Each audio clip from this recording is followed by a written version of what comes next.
please lead us in that. I Pledge allegiance to the flag of the United States of America and to the republic for which it stands, one nation under God, indivisible, with liberty and justice for all. Thank you, sir.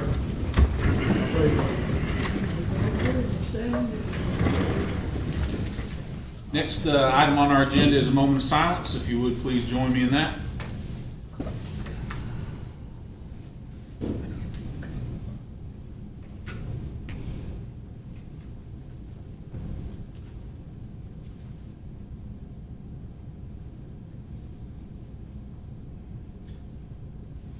Thank you.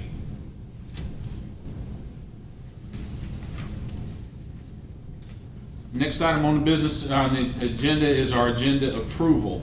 At this time, the agenda has been advertised and published as appropriate. Are there any changes or additions, alterations, anything that needs to be done to the agenda for this evening? Chairman Ruckle, I need to request the addition of 2 items. Okay. Under the county manager section, 8E, which is adding the register of deed grant for the board's consideration. And 8F, opioid litigation inclusion, that the county attorney will give us an update in.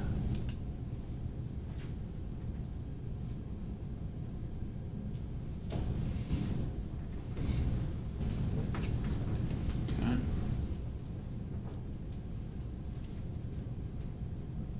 Any other additions or subtractions to the agenda?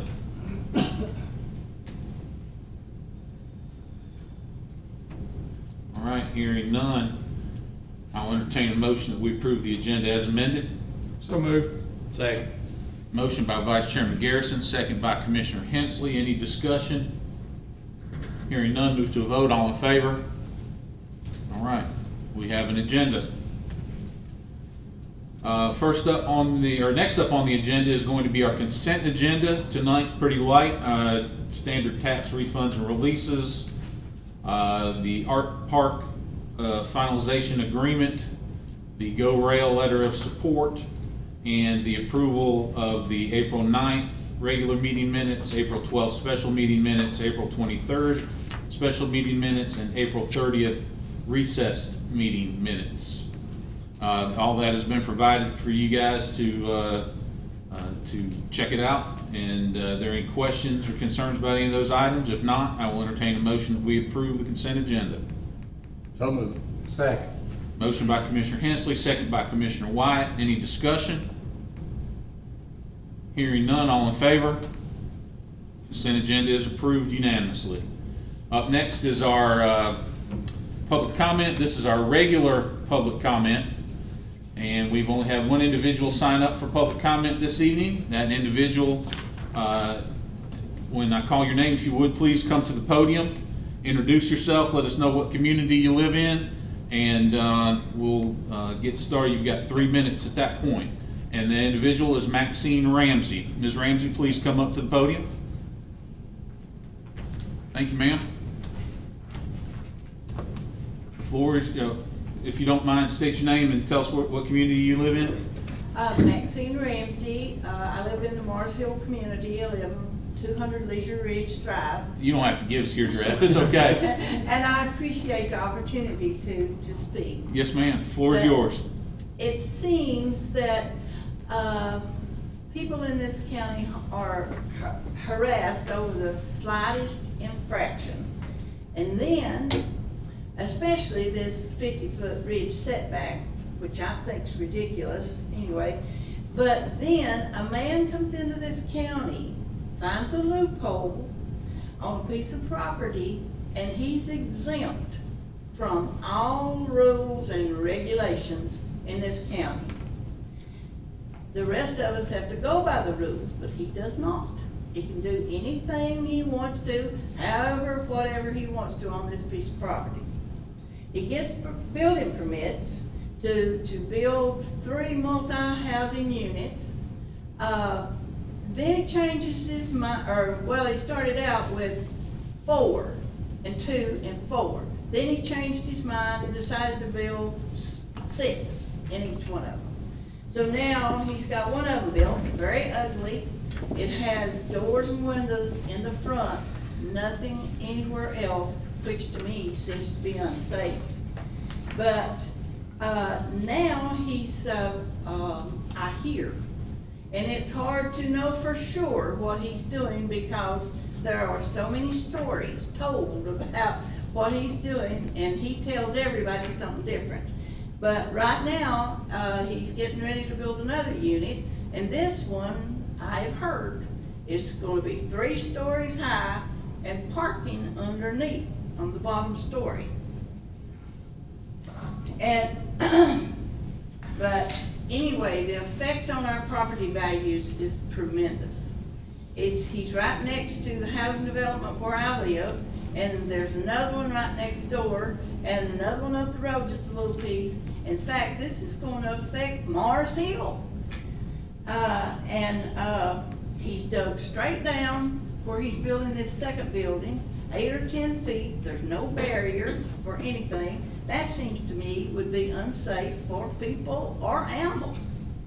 And the traffic is going to be awful when he gets all these people moved into that. That's 12 families he's going to have coming out a road just a few feet from our road, which there's 6 families coming out on our road.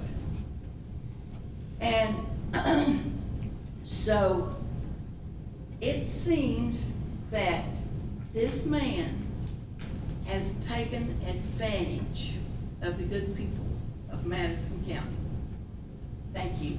Thank you, Ms. Ramsey.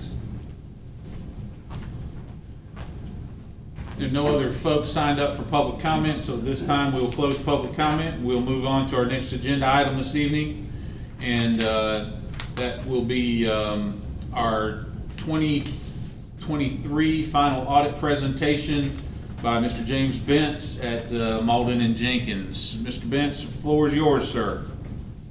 Thank you, Chairman. Well, good evening, everyone. I appreciate you giving me the time to speak this evening. I'm going to run through our audit presentation, and I believe you have in front of you the electronic copies for the presentation as well as the annual financial report. So if I go through anything or I get to a question that you, or an item that you have a question on, please feel free to interrupt. Otherwise, we'll have a little time at the end for questions. But to get going, just as a quick reminder who Malden and Jenkins is, we are your external independent audit firm. I am a partner with Malden and Jenkins. My name is James Bentz, and I served as your engagement partner for your June 30, 2023 audit. We're a regional firm. We have offices we have 14 different offices in 6 different states. Our most recent office is there in Raleigh. All of our audits have 2 partner involvement, so I served as your engagement partner. We also had Tim Lyons, who served as our quality control partner. And so we try to rotate our second quality control partner each year just to make sure that we always have that independence between the service team and the county. So he did our quality control review this year. As your external independent audit firm, I always like to make sure we're clear on the responsibilities. And so our responsibility is to audit the financial statements as prepared by your management team and to give an opinion as to whether or not they're materially correct. To do that, we conduct our audit in accordance with generally accepted auditing standards as well as government auditing standards, which ultimately drive us to do sampling, and we are not testing 100% of transactions. We do not give absolute assurance on the financial statements, but yet our opinion under those standards is to give an opinion as to whether or not they are materially correct as presented. And so we issued a clean opinion. It's an unmodified opinion. It's what you've received in the past and certainly what you're striving to achieve each year. So that's a good ultimate high-level report on the financial statements. Within your financial statements, you do have information on the Housing Authority, which is part of your overall reporting unit. However, they do have a separate audit contract for their audit. So we don't directly test them under our contract with the county, but we do opine on them as it relates to their opinion they get from their independent auditor.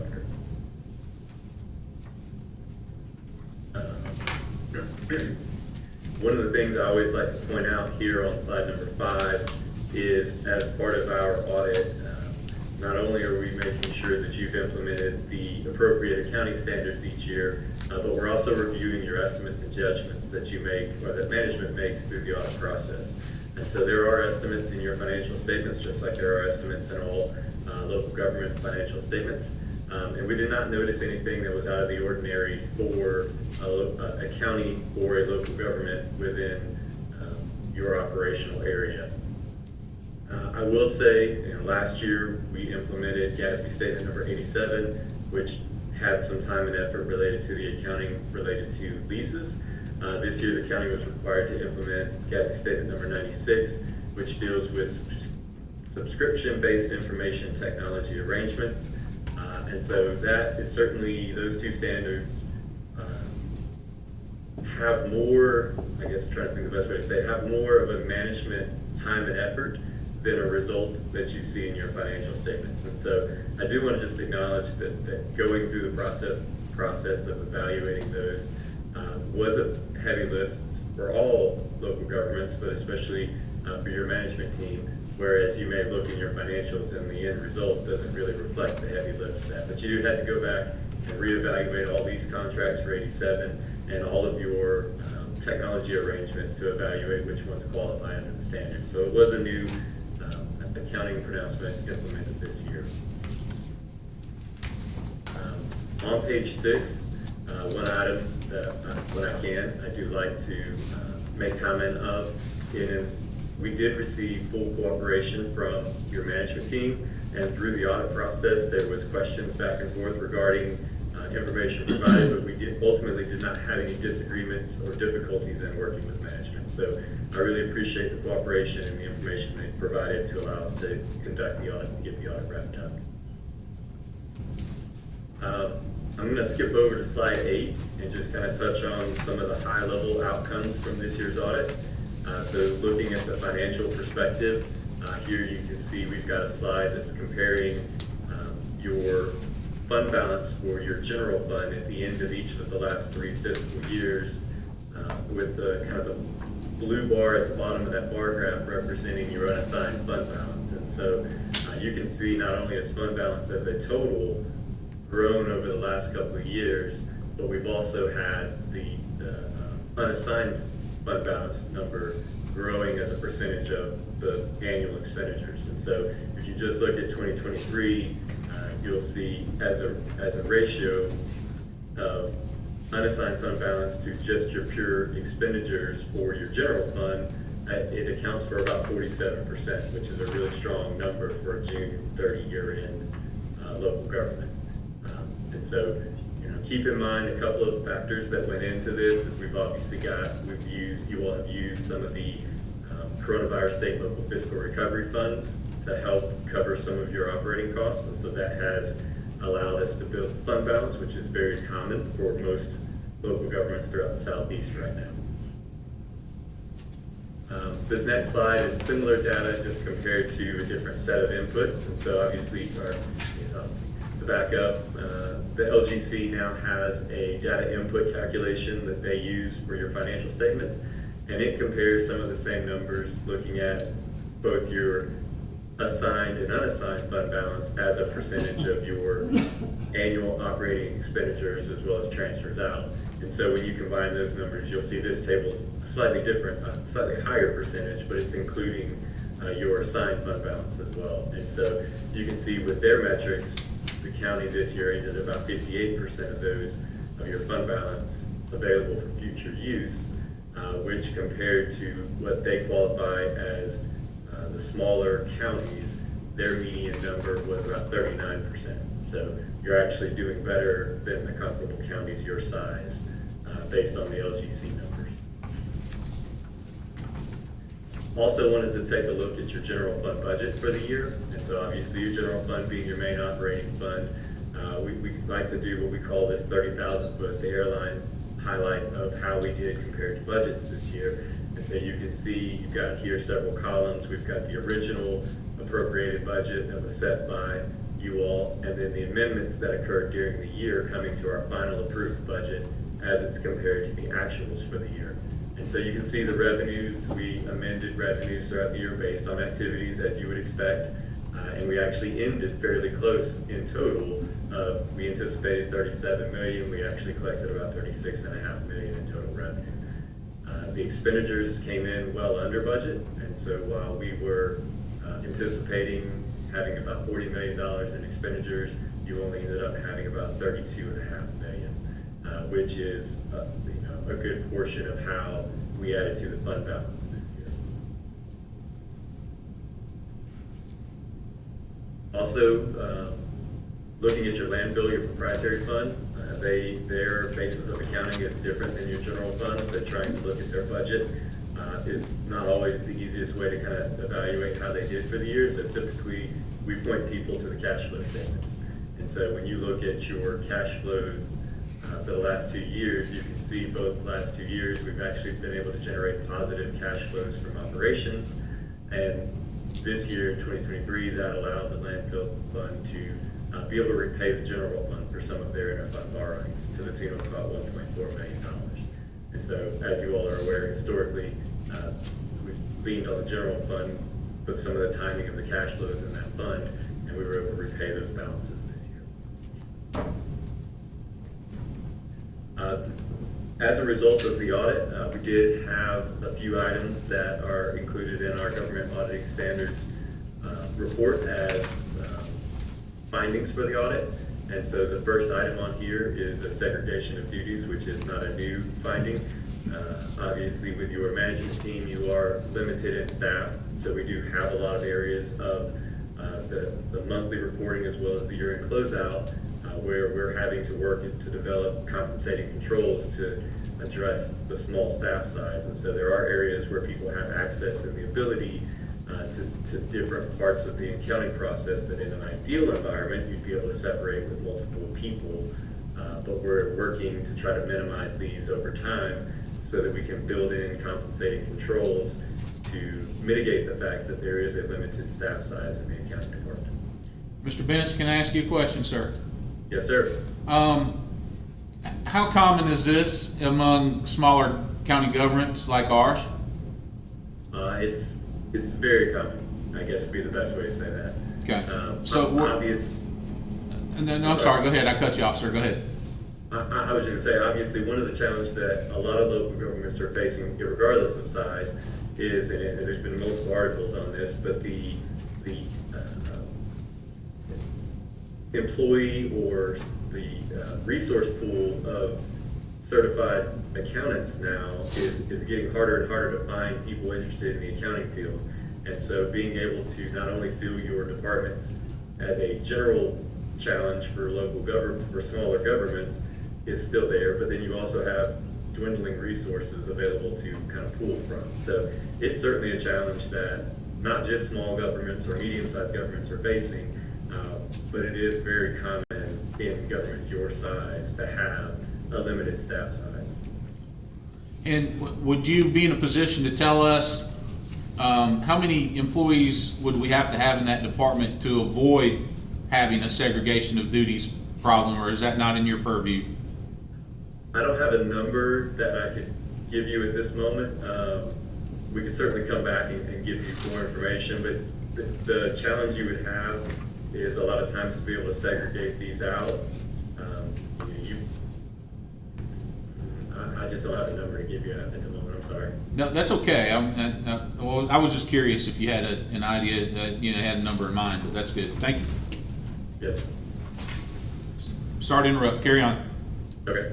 The next item on here is there were a few funds where we had expenditures that exceeded the final approved appropriation amount. And so you can see the list of funds here. The numbers were not a very significant magnitude. However, due to the reporting requirements of all of these in aggregate, they did have to be reported under the OGC's communication. And so those are, a lot of these items deal with entries that are happening as part of the year-end close, which is always a challenge when you're dealing with the budgets and the accrual accounting. But again, these are things that over time we've been working with management to try to look at this and minimize these items on the back end. So We did have some over appropriations, but a lot of this is dealing with full counting rather than disbursements of funds during the year.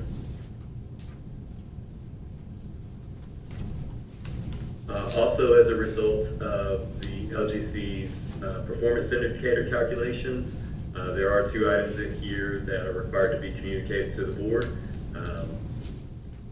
These 2, along with the 2 findings we had in the audit, as in the past, I believe it's now been 3 years, but all of these will require management to provide a corrective action plan to the LGC within 60 days of this meeting, and we'll be working with Carrie and her team to make sure we get that put before you all so we can submit that as well. Obviously the audit reports are due by December 1st each year, and we are beyond that at this point, so there's a late audit report citing. And then this last year, there was a change in the general statutes that changed the bonding level for your finance director position. And now that minimum level for the county is to have the director of finance bonded at $1 million going forward, whereas it's been $250,000 in the past. And so that needs to be amended over the next year.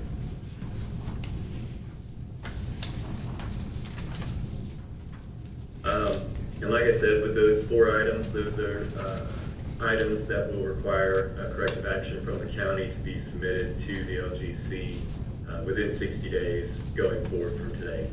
And we'll be working with management to get that information updated and turned in. Also, just a little bit more information for you all, I guess, as other services, as Malden & Jenkins continues to expand, we do want to make sure that we are more than just your audit firm. And so if you have any needs in assessing your operations or information technology, which doing IT assessments and ensuring your security system for your information technology is strong, we're certainly available to help in any capacity. The good news, which is always really exciting for the accounting side of folks, GASB has slowed down in their new pronouncements coming out. So the last couple of years have had some pretty heavy lifts. As of right now, they've got 3 new pronouncements coming out that'll be applicable in the next couple of years for the county. There are much lighter burdens for management, and we'll be working with management to make sure that they're aware of what's coming up and what's applicable. Really, of these 101 on compensated absence, is probably have the most impact, and I would say it's going to be a minimal impact for the county. It just kind of changes how you're already accounting for compensated absence. Last item to point out, one of the things we do for all of our clients, and that includes both management and governance, is we do quarterly CPEs where you can obtain quarterly continuing education credits for free. If any members of the board are not currently on our email list and would like to, if you'll just please let me know. We do just send an email list out each quarter of what the topic is, and it is free to attend. And they are generally federal regulation based and or accounting based continuing education classes. If you all have any questions or anything specific you'd like to talk about, I'm happy to answer them. Just to thank you, Mr. Vince, I appreciate that. No, I definitely appreciate our finance director. None of this was a surprise, so it's good work. Your firm, will you represent us again as well in next year's audit, or will they rotate to a different person? I will represent you all unless you would like to rotate. Well, I just know that there's kind of an adage in government that every so many years you switch firms, but obviously switching firms requires a lot, whereas we just switching an auditor every so often. Are you secondary with anyone else in the audit process? I'm sorry, say that again. Are you secondary? Is there someone else working with you in tangent on our audit process? Another set of eyes? Tim Lyons was that this year. Okay. So we can swap that roll up. Oh, I'm just asking the question. I'll ask you while I've got you here, and then we can have that discussion at a different date. if it's even necessary. So our unassigned went from 9.3% in 21 to 27% in 22 to 46.9% in 23 of unassigned. And you attributed some of that to, I didn't catch what you said. It's this last year, you all had about $2 million of ARPA money that was transferred from your ARPA fund to the Yeah. general fund. Okay, and that made it go up that much? But that was just a piece of it. If you look back at your budget schedule, Yeah. so if we go back to the high-level budget, you'll see one of the things that we've had, and again, this is not purely a Madison County challenge, is there are expenditures that are coming in under budget because we're not able to fill all of the budgeted positions from an employee standpoint, but we're still able to collect, sales tax revenues have Right.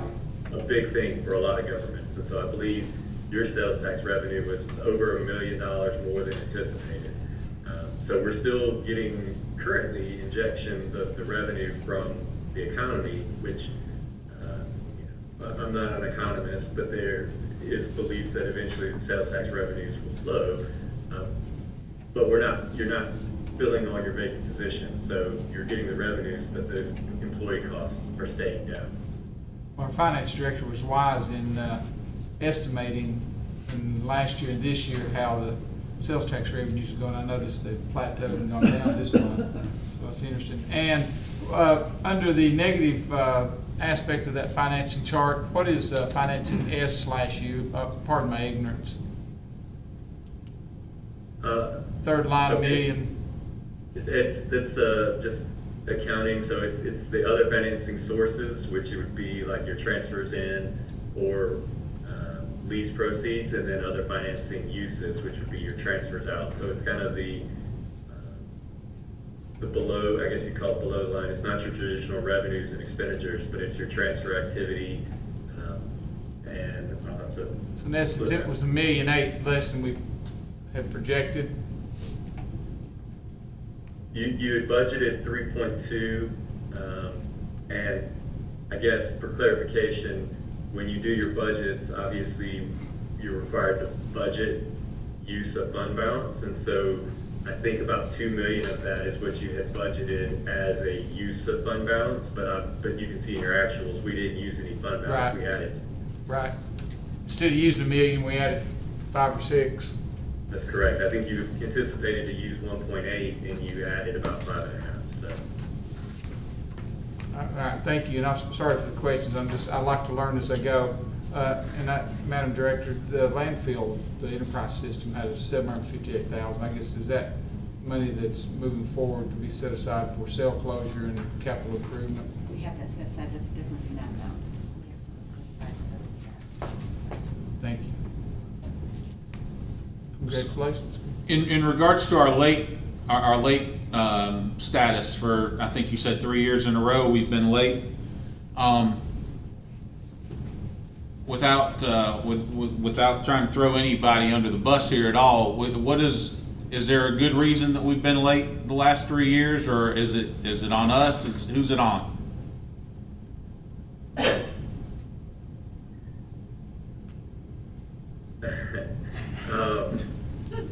So one of the challenges you have with the small staff is more heavily noticeable at the year-end close.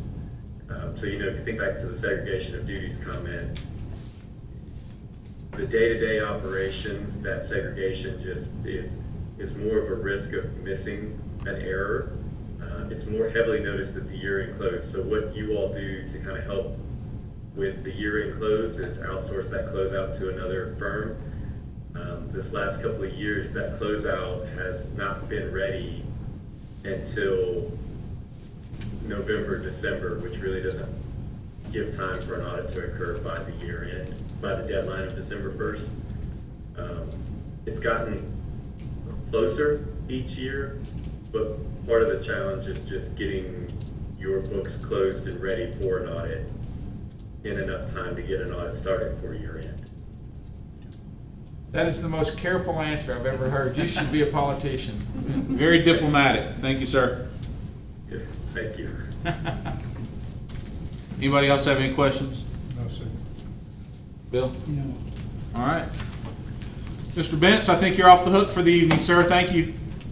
Thank you all. Appreciate it. Thanks for making time for us. Thank you, Kerry. Good job, I Kerry. know Thank you've you. been struggling to wait to get this out of your hair, so good job.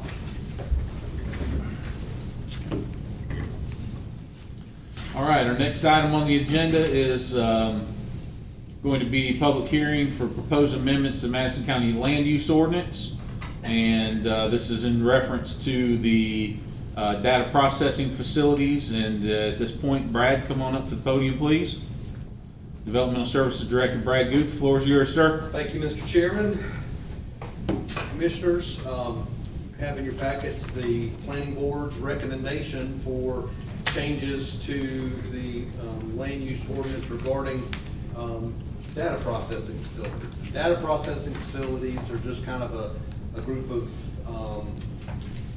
uses that a lot of folks think of as crypto mining, but any type of industrial computer servers or uses would fall under the data processing facility land use. And you have there in your packet the definition for data processing facilities that categorizes them based on size. 10,000 square feet of server space is the small, and then anything over the 10,001 square feet of server space is a large data processing facility.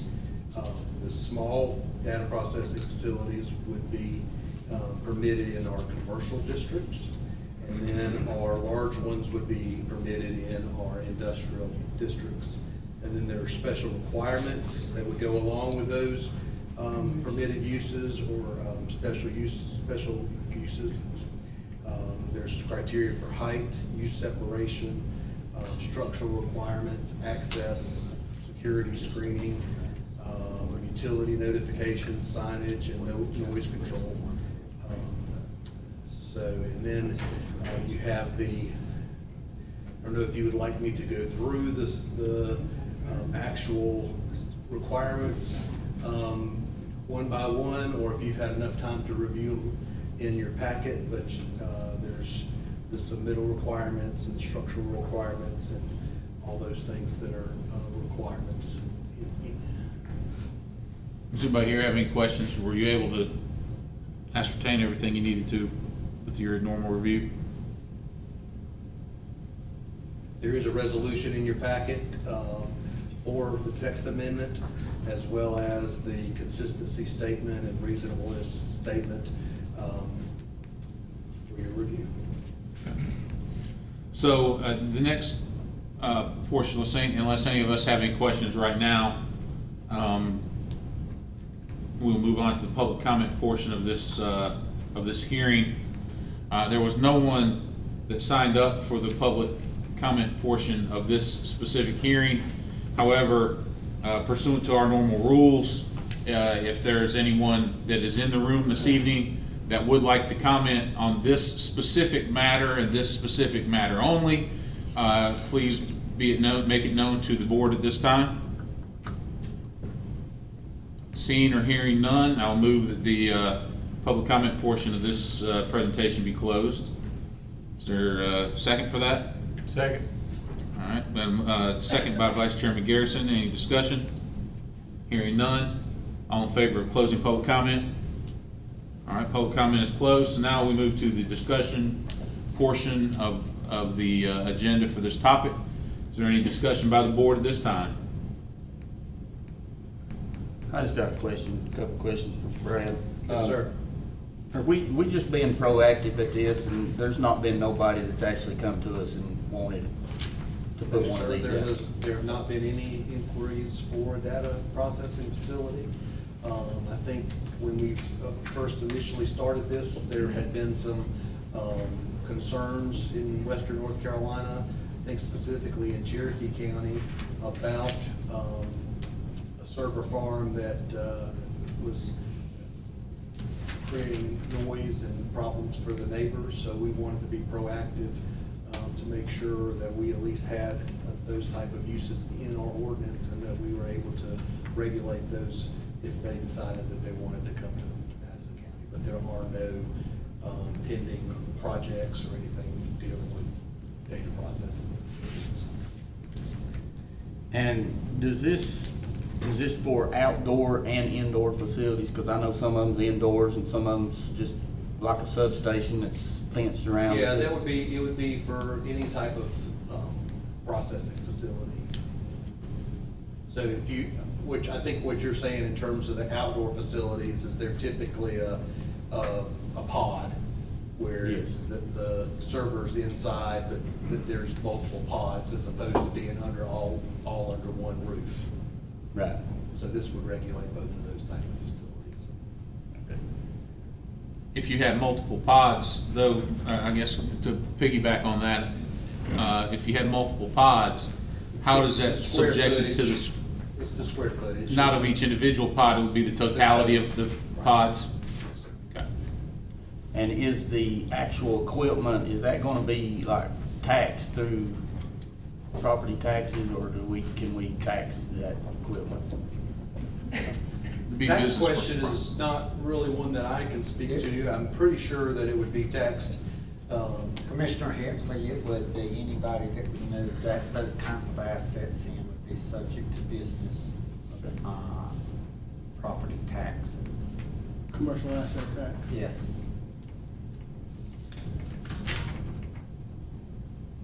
And one last question is, Yes. I know China has banned, has put a ban on these, and that's what's happened. These people has come from China to America, and they go where they can get cheap land and cheap power. So is it safe to say that these are not American-owned companies that are doing this, or do you know? I don't particularly know. The ones that I've seen in other communities that I've worked have been local, but they were all really started during the cryptocurrency craze and how cryptocurrency took off. And then when cryptocurrency kind of died, they stopped building those type of facilities. So. Brad, I appreciate you getting all this together. Yes, sir. The having the use of separation and the perimeters draws a pretty definitive line. If you're gonna have one of these, you're not gonna have it in somebody's backyard. So I appreciate that. Those caveats are good. One question. It Yes, sir. says Facilities with up to 10,000 square feet, that's not a little place. And that's supposed to be a small facility. It's not small necessarily in terms of compared to your house, but, Right. you know, It's 2 or 3 houses. Will this in any way affect French Broad Electric and their fiber facility, fiber processing? should not, I don't think.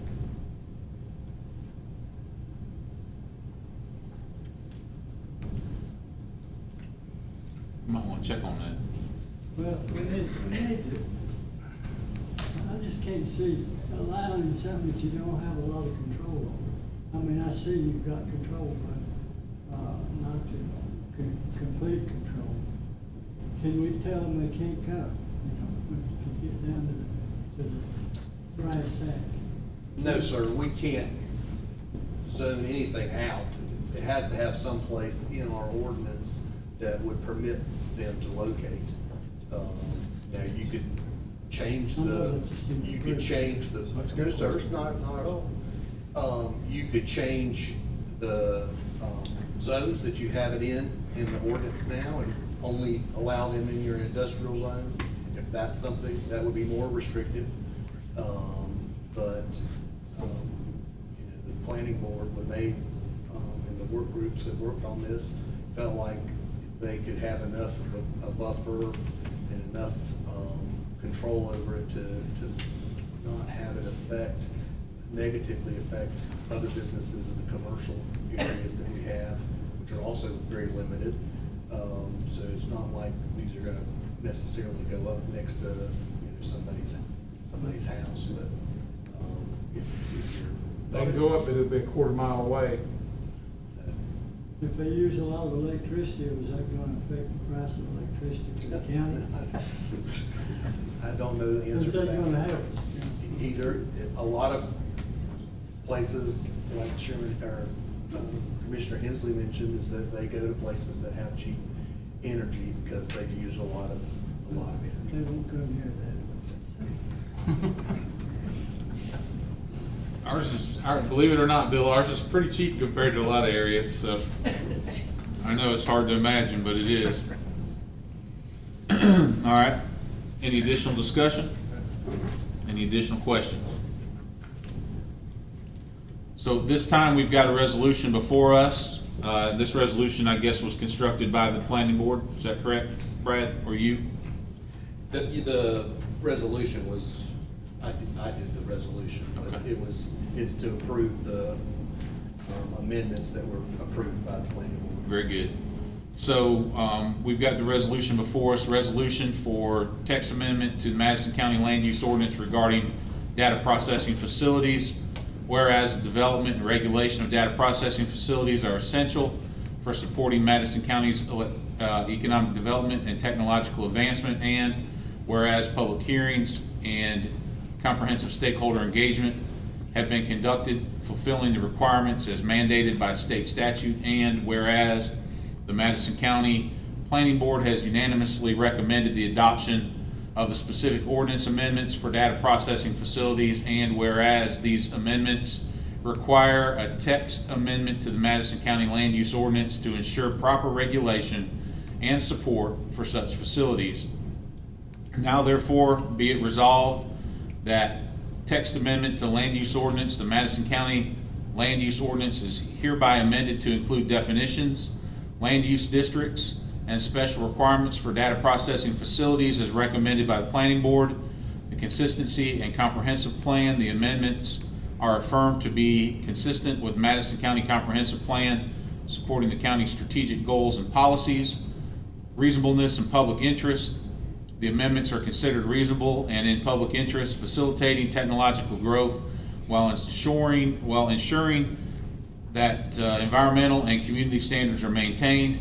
Effective date, these amendments shall take place effective immediately upon adoption and signature, marking a significant step forward, fostering a supportive environment for data processing facilities in Madison County.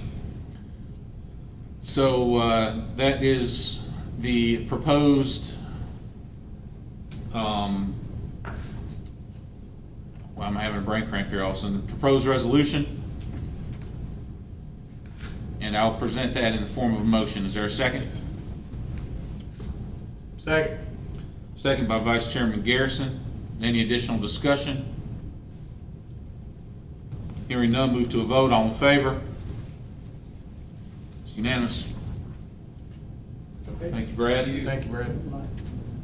All right, and before you go, you're up next on the next one here. Yes, Mr. Chairman and Commissioners. The next item is our public hearing and request for approval of the economic development funds and real property improvements for our industrial park.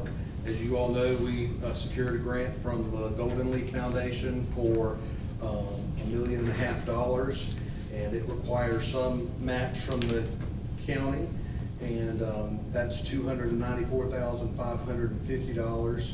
And the use of the funds is to complete the comprehensive site preparation and engineering of the site, clearing and grubbing, earthwork, and a rock allowance, and construction of retaining walls on our site. And we have the statutory authority to do these things through General Statutes 158-71A.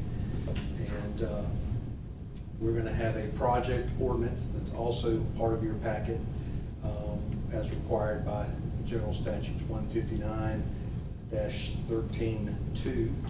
So that'll be adopted, hopefully with the matching money included in that. And I think that's the general gist of what we're asking for. That'll be a total of $1.7 $1 million, and that'll go towards our industrial park. It's actually, just for the record, a little bit closer to 1.8. Yes, I did not tell you what the exact amount was. So it's $1,794,000. $194,550. Gotcha, very good. No worries, I just didn't want to misrepresent anything. All right, so we have this proposal that we have all talked about numerous times previously in previous meetings, the development of this, golly, why is my brain not working tonight? It's the industrial site for economic development. So we've got the presentation here by Brad, and we have a portion of public, or another session of public comment. Nobody from the public has signed up, and pursuant to our normal rules, I will open the floor up. If there's anyone that would like to comment in regards to this specific proposal and this specific proposal only, please make yourself known. Hearing and seeing none, I'll make a motion the public comment portion be closed. So moved. Second. All right. So we've got, we'll attribute the motion to to Vice Chairman Garrison, second to Commissioner Hensley. Any discussion? All in favor of closing public comment? All right, public comment portion of this hearing is closed. Now we've got board discussion. Any gentlemen have any questions, concerns, or comments? The only question I got is, if we don't run into any rock, I see they've got $160,000 every rock allowance, can we put that towards something else?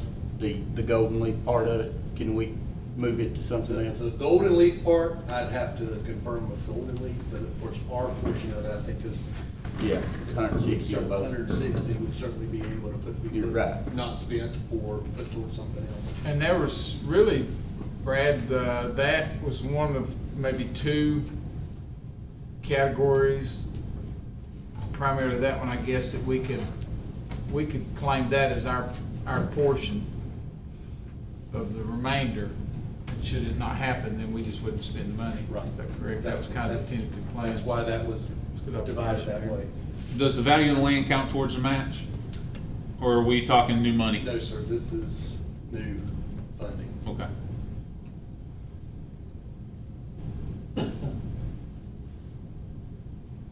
And Madam Finance Director, this would come out of the economic development funds in the budget, is that correct? Yes, sir. That's part of the budget amendment that I will present, yes. Point is, we've got the money in the budget for a project such as this, and That's correct. Yes, sir. the money isn't getting pulled from anywhere else. We'd already had it set aside for this. That's correct. Okay, very good, thank you. Any additional questions? Discussions, comments, concerns? Hearing none, we'll move on to consideration of approval here. And at this point, let's see, we don't have an actual resolution for this, do we? So this time I'll entertain a motion that we approve the matching funds to move forward with this project. So moved, Chairman. Motion by Commissioner White, is there a second? I'll second. Any discussion? Did that motion need to include anything besides the $294,000 as far as acceptance or expenditure or allocation or where we put that $1.5 million? That'll come later as a project ordinance? It doesn't, Commissioner Garrison. This is just a public hearing on the appropriation of monies out of the budget for economic development purposes. Awesome, thank you for clarity. You already have approved accepting the money at a previous meeting. All right. Any additional discussion? Hearing none, move to a vote. I'm sorry, Bill, were you gonna say something? This economic development funds is supposed to be used for that, so I mean, that's what it's specifically for. Yes, sir. So people needs to know that. All right. Last call, any additional discussion? Hearing none, move to a vote. All in favor? Any opposed? Okay. I couldn't see all the way down there. I wasn't sure if everybody had their hand up or not. All right, thank you. Brad. Thank you, Brad. Thank you, Lord. Up next, our Finance Officer, Carrie Ledford, Budget Amendment number 11. That must mean we're getting close to the end of the fiscal year, huh? Yes, it is. All right. So good evening, gentlemen. Before you, as Chairman Ledford said, is Budget Amendment number 11. This amendment records the revenue brought in by donations from your friends of the library in the amount of $9,638.84. Also recording decreases to anticipated revenue for the Board of Elections. Note the additional revenue generated by the Sheriff's Office for the continued confinement of additional juveniles. This increase is offset within the Sheriff's budget for the capital equipment and needed increase to adapt to higher inmate volume. Your Health Department has received additional funding reflected within this amendment. Fine recording of surplus property sale proceeds for your solid waste department. We've also received additional opioid settlement funds in the amount of $103,482.17. You'll see the addition of the school system to a total of $533,502.69 from the school lottery funds that was approved at the March meeting. The April meeting. Here too, the recording of additional revenue generated by the quarters and sales tax in the amount of $47,810.33. All of these amendments are pending your approval. And for the record, we're not taking from nor adding to contingency. This budget amendment does neither, correct? That's correct, sir. Anybody have any questions about budget amendment number 11? No, sir. Hearing none, I entertain a motion that we approve budget amendment number 11. So move. Motion by Vice Chairman Garrison, second by Commissioner Hensley. Any discussion? Hearing none, move to a vote. All in favor? All right, budget amendment number 11 passes. Thank you, Carrie. Thank you, Up next, your gentlemen. financial reports for the month. Yes, sir. At the top, you'll see that we're 83.3% into FY '24. On the second page of that report, you'll see that for the general fund, we've received 86.82% of our revenue, and our expenses are at 61.9%.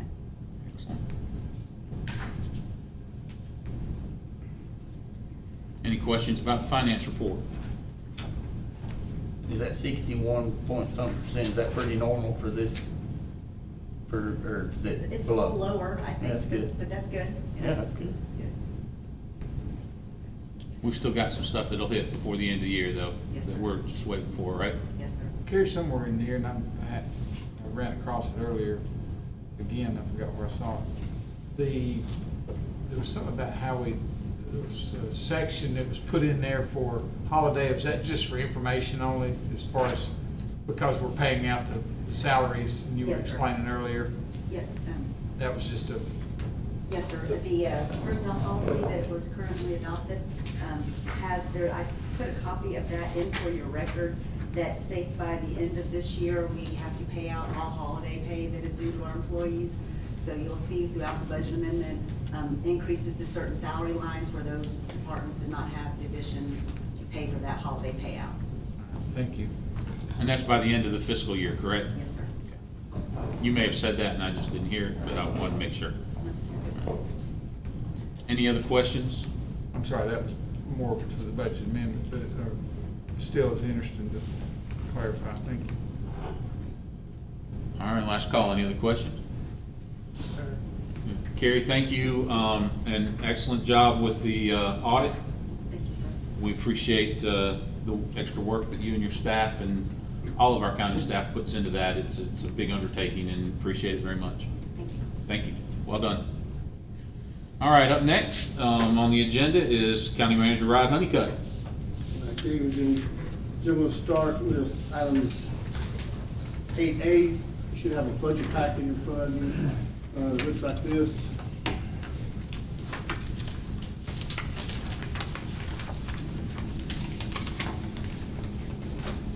On the first slide is the budget timeline. A whole lot of green going across that timeline as we get towards the end.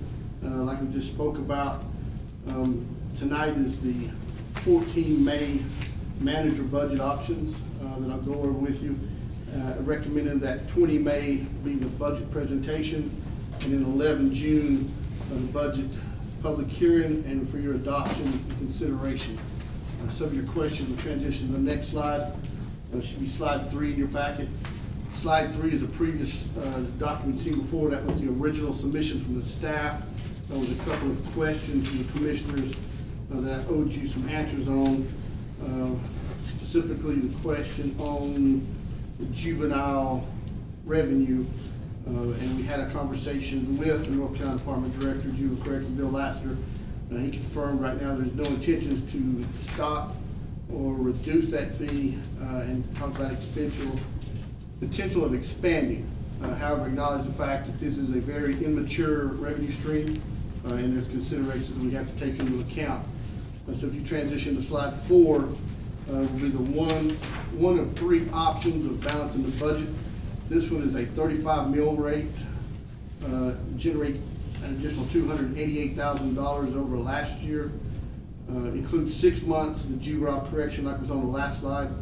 There's $545,000 of that is in the budget from the Sheriff's Department, and $427,000 they were recommended to add, for a total of $947,000. That's a 2% annual growth. That's a very lean growth for the county to stay at 2%. That 2% mill rate would yield $32,799,692, and that will get you items 1 through 22 off the list of 28. The only way to get anything more than that would be go to mill rate 36, which would be a 3% increase. Jim, that's the first one. Subject questions, we'll transition to the second option. And I just want to point out, and correct me if I'm wrong, Colonel, if we do at the 35 mill rate, when you account for the growth of the tax base, that would actually be a figure that generated less than revenue neutral, correct? No, I think if you see on there, and Kerry, correct me if I'm wrong, every proposal tonight exceeds revenue neutral.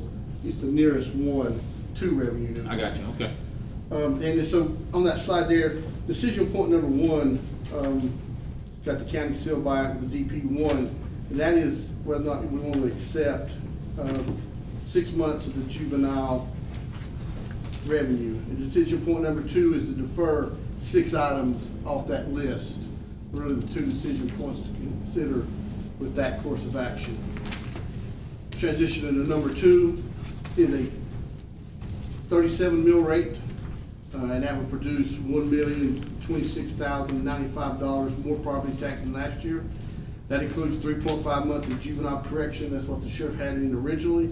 That's a 3% annual growth for the county's budget, and that's still a lean growth for the county. 2 decision points there. There's 3 months of the revenue from the juveniles put into it, and to adopt the 37 mill rate would get all 28 items above the line. Jim, subject question, go to option 3.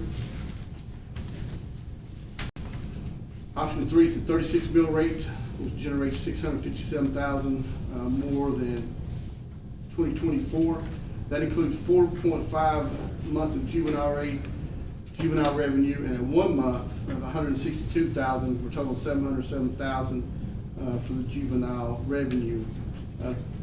That option in 36 would get you items 1 through 26, with one correction to that, 23, 24, 27, 28 would not make the cut at 36.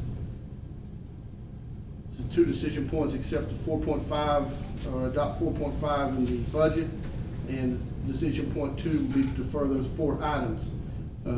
As we look through this, as we look through the priorities, I felt this one was the one that allowed for the positions that were most critical, specifically the cyber position at the 70,000 would make the cut on that recommendation. So gentlemen, as you consider, if you go to the next slide, be slide 7, there is 3 examples of what the mill rate, 35, 36, and 37 were due to a couple of examples.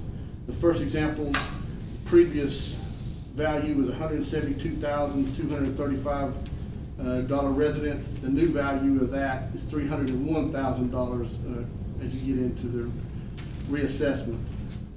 A 35 rate would have a $188 change. 36 would have a $218 increase. A 37 would have a $248 increase. Example 2 is a land-only increase. It was previously valued at $39,000. With the new evaluation, we go to $66,000, an increase to $27,000.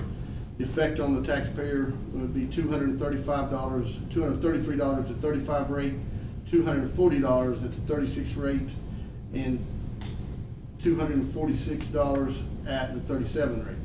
And the last example is a house and land valued at $331,547. The new value would be $593,270. That's a $261,000 increase. From last year, that example would have paid $1,657 in their taxes. This year they will pay $2,076 just on their property tax at 35. At 36 would be $2,135, and at 37 would be $2,195. Gentlemen, subject to your questions and guidance, we will present the budget on one of those mill rates based off of your decision on which mill rate we select. That's good, Colonel. I like that comparison chart. Gives you a real perspective on it. Even if you don't like it, it is what it is, so it gives us perspective. Or is this for review, or are we actually making? This is for review. This is for review. We'll make a decision at the meeting on the 20th, that would be next Monday. And where did we decide that meeting would be? Abilene? Elizabeth Lane. Elizabeth Lane? Yes, sir. Okay. Time? 6 o'clock. Matt has ruined you. Because I looked in the whole Department of Revenue, and the word meal rate is not anywhere in the state's Department of Revenue website. What do they call it? It's a tax rate. Tax rate? That's fine. That's good information, thank you. Breaks it down, gives us some options. I can give Chairman Rector credit for that. I don't know if he will or not. I don't know if that, he could have. I think we both independently came to the usage of that word, but that's all good. I'll take the blame, it's all good. All right, gentlemen, moving on, the one item that I'll ask you to adopt tonight is the 2024-2025 proposed fee schedule. You have 19 pages of fee schedule in front of you. I'll hit the highlights. We've talked about these before. Animal Services had 6 increases and 2 decreases. Their CAT decreased. Solid Waste had 2 increases, one for typical fees and one for C&D prices. Parks and Recreation had 8 increases, minimal, and Development Services had 46 increases with 7 new fees in bulk. And we are still below neighboring counties with their prices with Development Services for inspections. We're below, but are we competitive? Very competitive. That's right. I just wanted to make sure we weren't, No.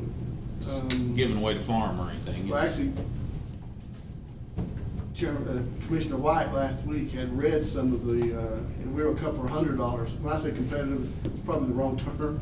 Right. We are very far minimal, reduced compared to neighboring counties. Yeah. I think competitive to me would be lure people in, and we're definitely luring people in with these prices. Right, I understand. And ultimately, we're not doing it to lure people in, we're doing it to try to be fair to our longtime residents, really. And Yes, sir. the new people who are coming in take advantage of that, but at heart, the whole point is to make it as easy on our residents as we possibly can. And if the new folks take advantage of that, so be it. I mean, outside the county, luring anybody in. I know. To do business. No, it's just- I understand.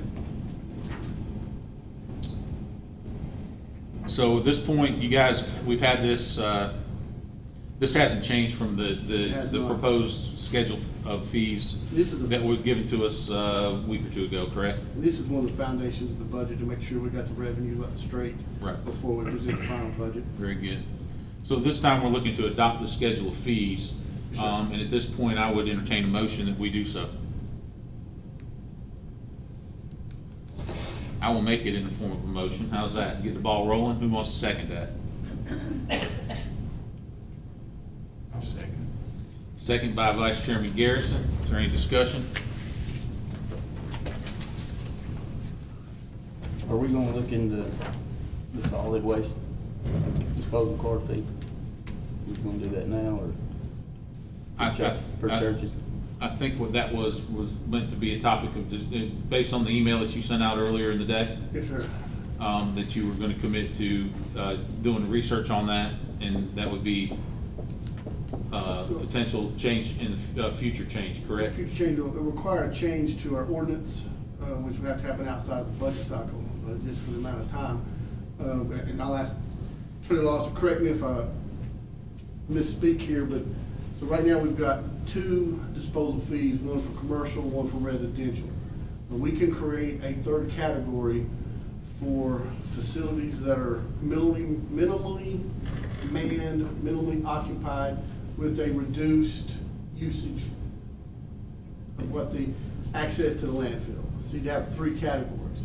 That would be the only way, and we'd have to monitor usage in a format at the solid waste department to implement that. There's a way to do it. It's just gonna take some time and effort for the county to develop the changes to the solid waste ordinance to put it into place. Did that answer your question at all? They're gonna have to take their trash to the dump, to the, Yes, sir. See, I don't get that. Why?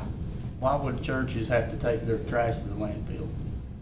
For a monitoring of staying below the category, which, whatever we decided it to be, say for 150 pounds a year, that's what they were authorized, a lot of the 150 pounds a year at that fee. And where you're losing it at, Jeremy, is the fact that you can't just do something specifically for churches. You have to create a category that the churches might fall within, but that opens the door up for other organizations that would fall into that same category to qualify for that usage rate. You can't just single out a rate for churches. Am I correct, Mr. Attorney? Correct. Thank you. Well, tell me where churches fall under, on this fee chart right now. They're not, specifically they're not called out. dwellings, they're not hotels, they're not motels, they're not storage units, they're not restaurants. They're not. And in part of the solid waste ordinance update, they need to be added into a category. That's probably where category 3 will come into play. that's what I think he's asking is, if I may, if you've got a category for a motel, why can't you have a category Yeah. for a religious facility? A motel falls under the commercial category. The actual categories that you have that it applies to is all improved properties pay a rate.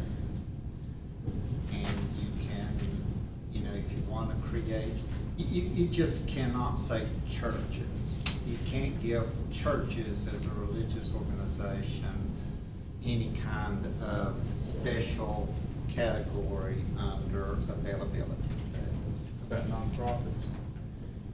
You can do nonprofit, you can, I know it's a caveat to that, though. you know Still that, answer the that question. if it is based upon income, if it's an income related, you can give entities a waiver or a reduced rate if it's based on economics. That's one that the county can do that. If it's a income-based waiver fee or what we call a subsidy fee, you can do that. What we're doing now is because we have these strange categories of mobile home parks or motels with different usages in them. We're trying to figure out how you're going to put a fee on those folks. They are improved properties, and we're trying to do it on usage. When county manager asked me if there was some way that we might be able to bring low users in to qualify, i.e. churches, I told him that would be the only way that I could think of that we could encompass them into it, would be based on a low usage. And we don't need to address this as being churches. We need to address it as being folks that have a low usage, everybody into that category. Which would be, if you've got improved properties and you have folks that are only occupying or using those 1 day a week, it would be rational to say you don't have to pay the full standard fee. We have what I think of is, a few years ago, we had the observatory. It's basically just a shed on top of the hill where they go and look at the stars. But, they do host a little event there occasionally, so they generate something potentially.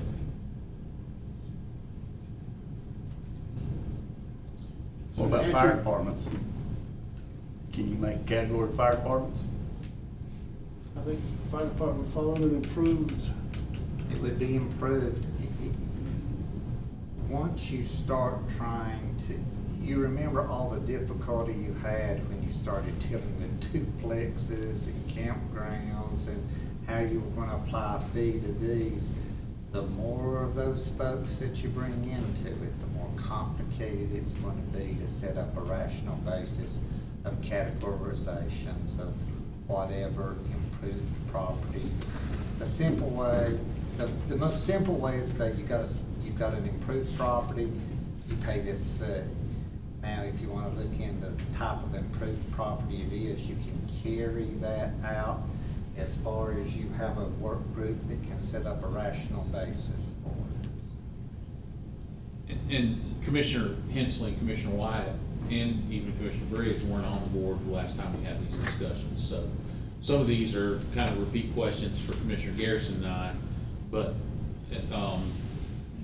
Bill wasn't serving at that time, and neither were Commissioner Hensley and Commissioner Wyatt. So, while we had previously discussed the fire department issue, the church issue, and nonprofits previously, we do need to rehash it because they weren't part of those discussions. So I apologize to anybody who's heard the argument over the years multiple times, but that's the reason why we're having these discussions again. You both are throwing out improved property, but that's really not what the law, that's not the final requirement, correct? In other words, I can put a 5,000 square foot hay shed on my property. That's an improved structure, improved property, but I don't have to pay for garbage because it's not likely to generate garbage. And that's part of what I think Sam is doing, is going out and seeing what kind of structure it is, what we've been doing. Even though it's an improved property, if it's not got water, sewer, electricity to it, then even though it's improved, we're exempting those folks out because no one's living there and not generating garbage. You're right. Tell them to take their garbage with them when they go.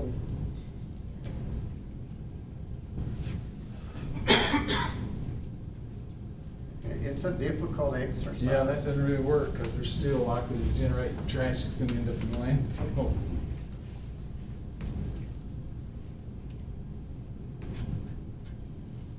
Well, and Chairman said you've had this conversation before, but has the conversation been to drop the fees or just to do away with it? Because I know at one time, years ago, they didn't get a bill, and then all of a sudden they did get a bill. So was the conversations about dropping the fees, or was the conversations about just doing away with it totally?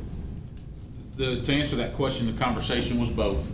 And the reason that they didn't get billed previously was the reason that they started getting bills is because we learned It would. that we were in violation of the law by not billing those entities. So we've had to start billing those entities for that reason. So that's why it came up at that point. It wasn't like we went out seeking a way to create additional revenue and we like, let's stick it to the churches and let's stick it to the fire departments. That wasn't what the intent was. The intent was to bring us in compliance with the law. Well, I still think that, I mean, according to this fee, there's no category there for churches, so.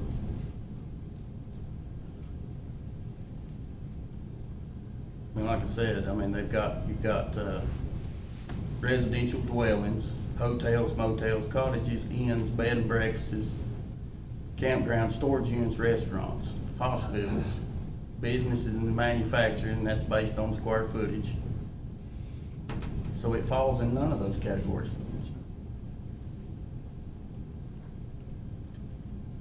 As we look to rewrite the solid waste ordinance, I think we have to address that, put it in there. Well, from what I'm hearing, That's state law. we can't do that. It has to be a public hearing. I'm saying, can that happen? I'm hearing two things here. I think we can create a third category that they may be more likely to fall within. That's right. But it's gonna open the door for other entities, businesses, nonprofits, whatever, other groups that may potentially fall within that category as well, and you have to apply it across the board. Correct. I think I was gonna, or add churches, fire stations, whatever, complete the list instead of leaving them off of the improved structure list. Because right now there's a hole. According to Ralph Hines, nonprofits and churches.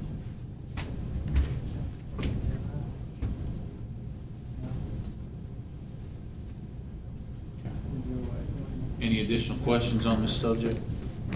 Well, I will just say, in the interest of future discussion, I feel like that this was a non-answer. What's that? The answer is the work group owes the commissioner's recommendation.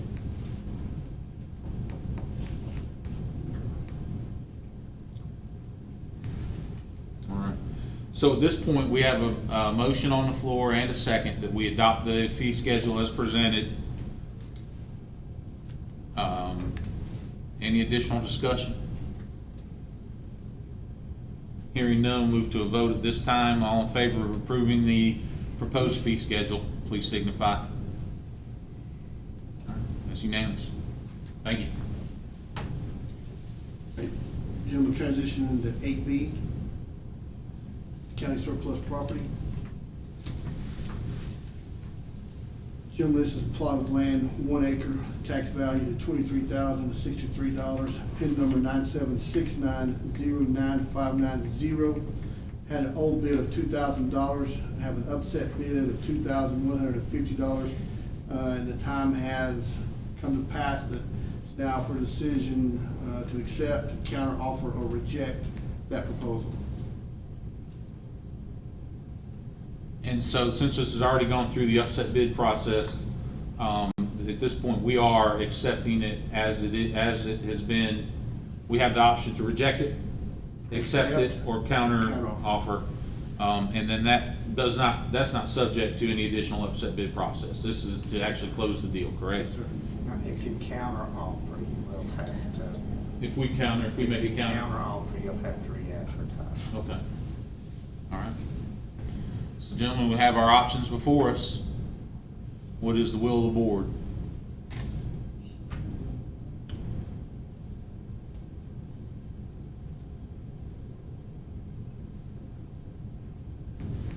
Nothing is not acceptable.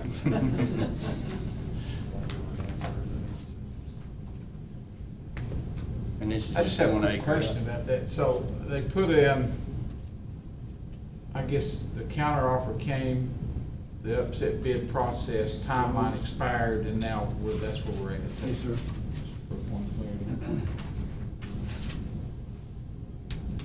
clarity. I make a motion, we accept it. Second.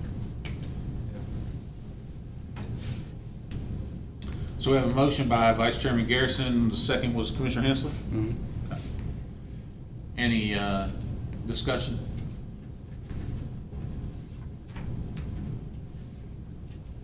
Hearing none, move to a vote. All in favor? Yeah. Well, and that's, everybody's had their chance at it. Yeah. All right. So, sell it, put it back on the rolls. Start collecting tax on it. Yeah, that's a good idea. Just curious, I'm assuming the $23,000 value was the previous assessment? Yes, sir. Okay. Cost of poker just went up, right? All righty, so up next is our internal staff work group updates for the county manager. Yes, sir. On 8C, Jim, I'd like to give you an update on 3 the internal working groups and gain a little clarity on the composition of those boards as we go forward, those work groups as we go forward. The first one is the courthouse working group. My recommendation that is an all-professional staff that we invite commissioners in to give updates to as listening audience and not as participants, and use this forum for the county manager to bring the the work groups recommendations forward. And one of the things that will happen with that work group, since the audit's complete now, the courthouse working group can now approach LGC and potentially approach a financial institution over financing options should we not receive state funding. So we'll move forward, and then as we continue on with the RFQ process, there'll be more clarity over a timeline associated with that work group. So, gentlemen, some of your questions and guidance on that work group. The only thing I will mention is I had a discussion last week with one of the loan officers at First Bank. And they would, if we do go the finance route, they would be interested in being a player. Just point of note there.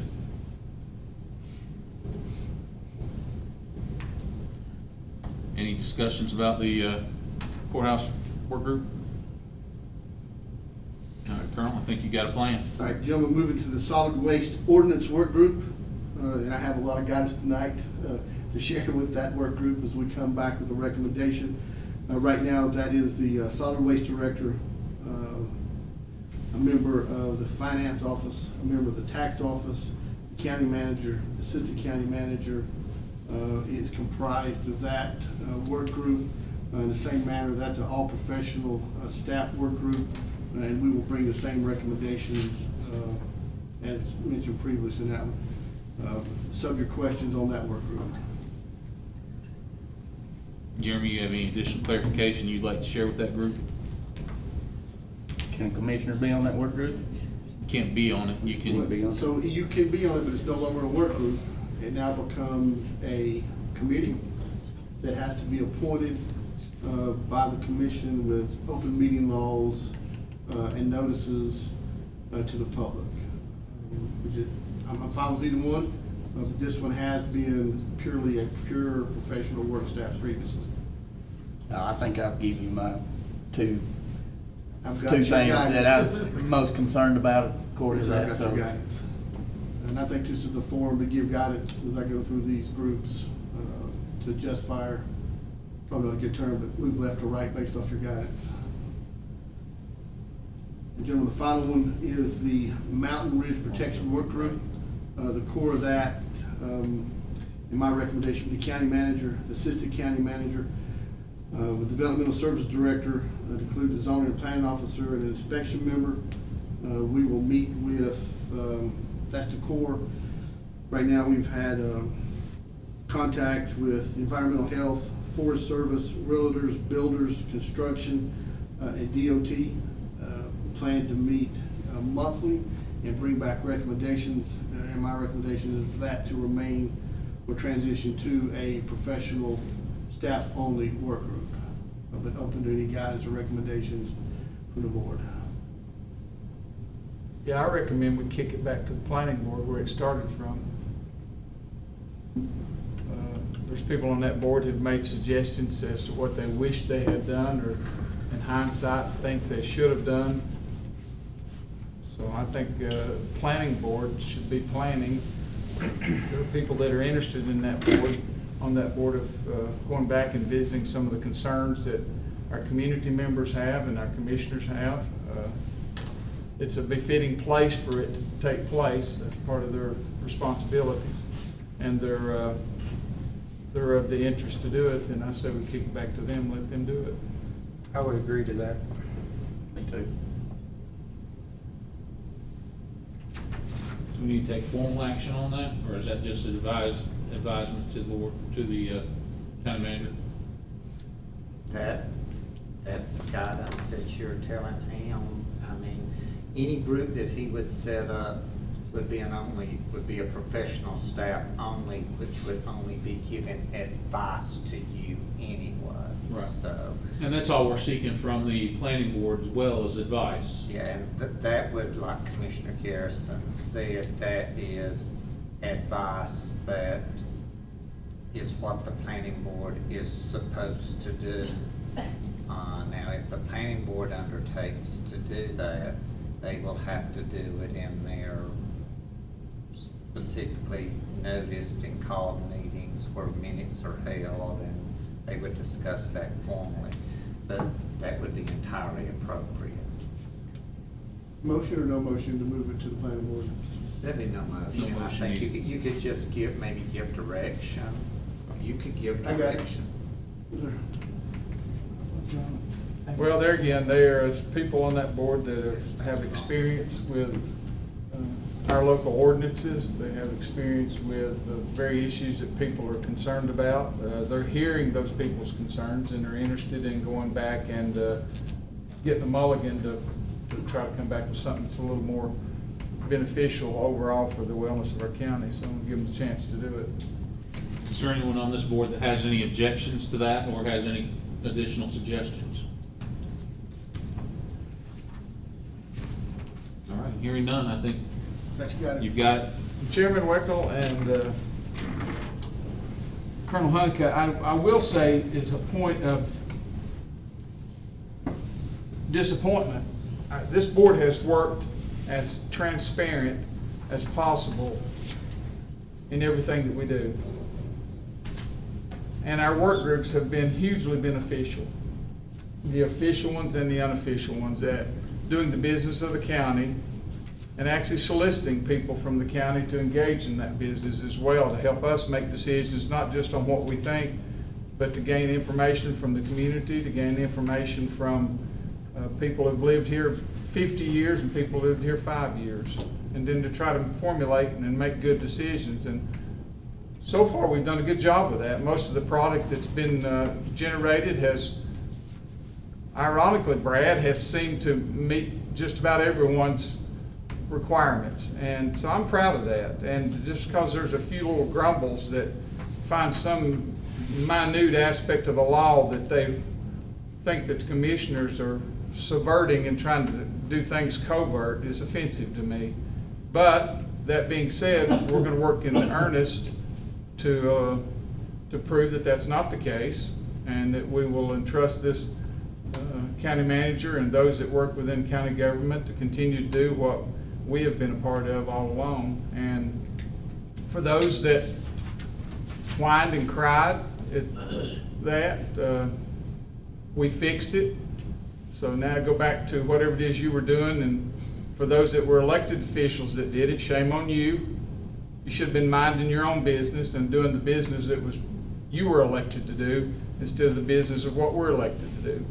Otherwise, put your name on the ballot and you do this job, and I'll sit in the audience and watch you. Very well said. Very well said. All right, gentlemen, transition into 8D. This is the county board appointments. Okay. We have two. The first one is a carryover from the Board of Health. There's one vacancy there with the person in that position remaining until they are replaced. And that spot is required to be a veterinarian, correct? Correct, sir. Jeremy is the commissioner representative on Board of Health. What's your recommendation I this think time? we wait till we get some more applicants. Is that board actively pursuing applicants, do you know? I'm not sure. Okay. Also, could we visit that one the last 2 months, can we just pull it off until? And that would be my recommendation, to give folks time to reach out to some of the other potential candidates and entertain them. Very good. So is the motion to table that position at this time? That is my motion. Motion by Vice Second. Chairman Garrison to be tabled, second by Commissioner Hensley. Any discussion? Hearing none, move to a vote. All in favor? All right, that position's tabled at this time. Next up is Transportation Advisory Board. This is required to be an EOC representative, and we have a application from Edward Roberts. I assume that's Lewis? Yes, sir. Okay, all right. Lewis had currently served on that board until his appointment has expired. And so technically this would be a reappointment of Lewis to that board as EOC representative. Based on his experience and work history, he qualifies. I move- And as well, go ahead, you can I so answer. move that Edward Roberts be reappointed to that. All right, I'll second that. Move on. Any discussion? We got a motion to second. Any discussion? Hearing none, all in favor? All righty. Upcoming, we've got two more transportation boards that'll be coming up in the next, probably at our next meeting, so we need to keep that in mind. So we'll transition to 8E, which was one of the amended items on the agenda tonight. It has a register of deeds, grant funding. You have the document, grant agreement with you. It has it's a $2,000 grant with a $2,000 matching for 100%. This has been a ongoing grant within the county that we've approved on an annual basis. Recommend your approval for that item. It's already in the budget, is that correct? The match is already in the budget, it won't require a budget amendment? Okay. And if I'm not mistaken, this is something that we kind of see on an annual basis, is it not? It is. Okay. So this really isn't anything new. I received a DocuSign on this earlier today. And I noticed in that DocuSign, it said not to submit a signed paper copy, that I had to do it electronically. So if this motion takes place, do I need to sign one for your records, I guess? Yes, please. Okay. And then I would go ahead and execute it electronically later this evening? Okay. So after that clarification there of compliance, I would entertain a motion that we approve the grant, acceptance of the grant. I'll make the motion to approve the grant for the register of deeds. Motion by Commissioner White, is there a second? Second, Commissioner Hensley. Any discussion? Hearing none, move to a vote, all in favor? All right. And gentlemen, last item is the opioid litigation, and I'll turn you over to the attorney for a brief update on that. Mr. Chairman, I think you got the email from the opioid litigation section. There's been a new line of cases that have been opened where the judge handling all of the opioid litigation is allowing claims to be filed through the companies who actually produce the scripts for the opioids. It's the mail order pharmacies, correct? Yes. Okay. What that will allow, it will allow for the complaint to be amended, and I would suspect these claims will be resolved and settled, much like the other claims have been resolved. The only problem with this one is we have to actively take a position to opt into the new litigation. So, we have until this coming Friday to send an email stating that we will opt into the litigation. If you would approve this, I will send the email. There's no additional cost to the county at all, just like all the other settlements have been done.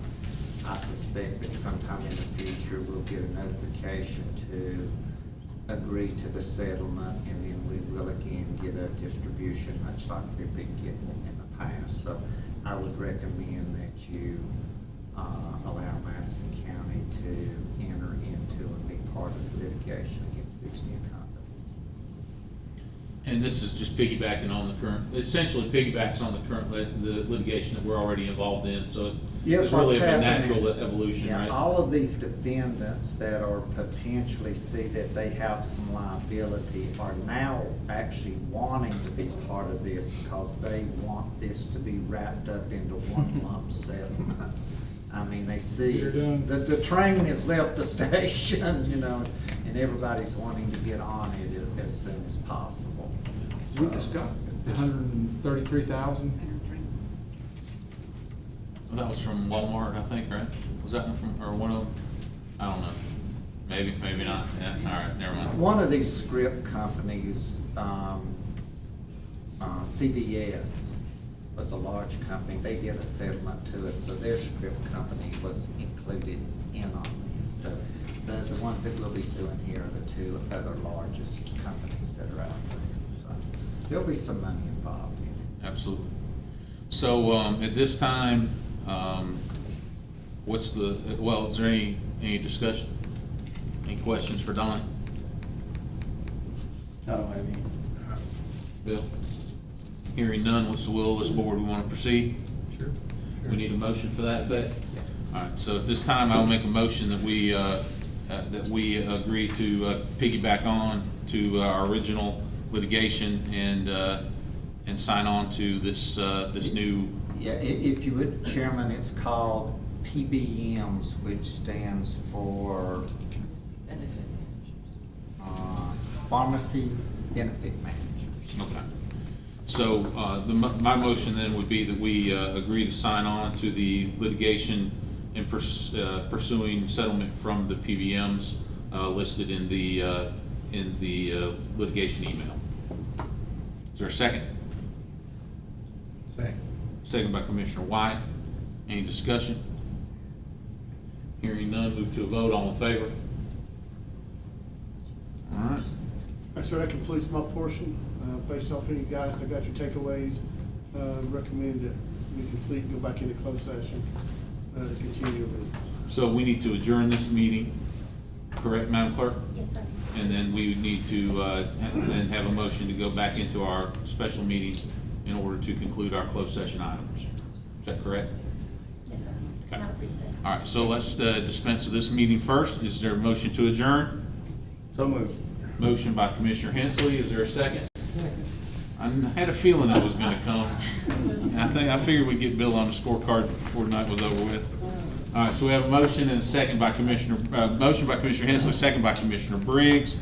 Any discussion? Hearing none, move to a vote. All in favor? We stand adjourned from this meeting.